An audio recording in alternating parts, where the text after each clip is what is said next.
Foot and mouth disease among Ecuadorian livestock has effectively been eradicated. As our correspondent Liz Scherffius reports, with the disease gone, the Ecuadorian agricultural sector now hopes to increase exports. This is the San Carlos neighborhood in the outskirts of Quito. It is the site of a former hacienda run by the Jesuit order, and once disintegrated was divided into 500 family plots.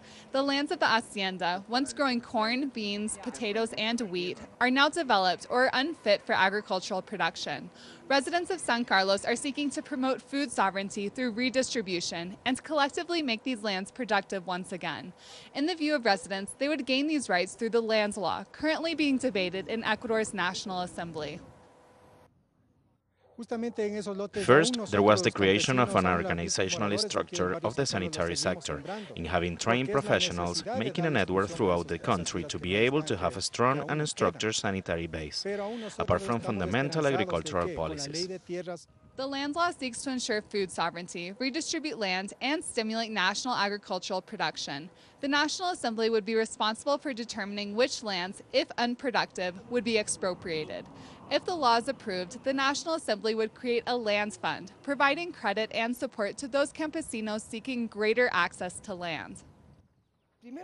Production is growing at a very fast rate because there are policies that were established by the government with the private sector that are pushing forward production, and this means that this is pushing forward the productive potential. Many campesino and indigenous organizations are united behind the land law, as it is seen as strengthening family agriculture and providing the opportunity to commercialize their goods. In reclaiming these lands and making them productive once again, the organization Fenocin sees this law as a form of historical retribution. We have already established national consumption, but with the increase in production, we will have to go outside. So the benefit of this is that it will allow us to open international markets.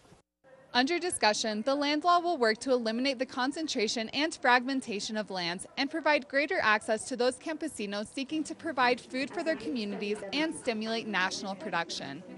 Liz Scherffius, teleSUR, Ecuador.